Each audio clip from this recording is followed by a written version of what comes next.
It is 16 miles that will test your mental toughness. Sure is. Navigating Bogus Basin Road can be challenging and in some cases deadly. So can anything be done to make your next trip up and down the hill safer? Tonight, we're on your side with the story.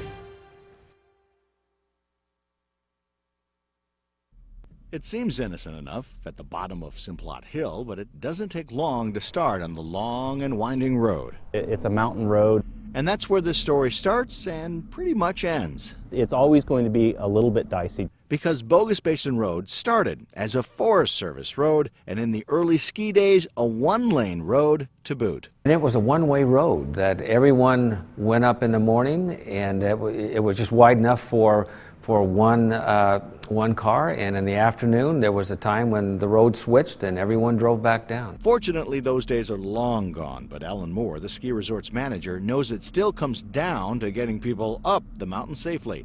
And if you look at the accident reports from the Ada County Sheriff's Office, the road is relatively safe considering its topography. You know, Don, I might get myself in trouble for saying this, but I think those that find themselves off the road are typically traveling too fast for the conditions. No one would argue that. As a matter of fact, more than 75% of the time when police respond to a crash, one of the major contributing factors is speed and driving too fast for the conditions. But even the most conservative drivers will tell you more has to be done. The ski area would like to see some of these concrete barriers removed because they can create snow drifts, and replace them with normal guardrails. And road experts tell us the concrete barriers can also create a ping-pong effect, pushing vehicles into oncoming traffic.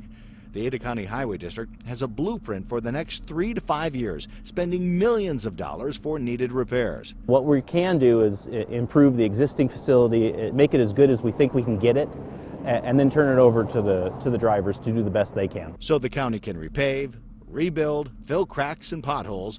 But what you're not going to see... You're not going to see a 4-lane superhighway up to the mountain resort. Those would be decisions that would cost $20, $30, $40 million.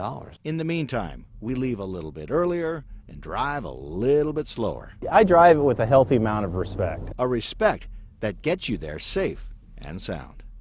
Bottom line, it's not a highway. It's a windy, curvy, steep mountain road. You have to treat it that way. Yeah, but what's the county's financial commitment to it? And I know a lot of people out there, myself included, saying, can't anything be done? They get a lot of emails, a lot of phone calls. Exactly. So over the next 3 to 5 years, they will spend $7 million. And the problem with cutting into the mountain to make it wider in a lot of spots, a lot of that road is in the Boise National Forest. And now you're talking about getting the federal government involved in red tape. Yeah, red tape.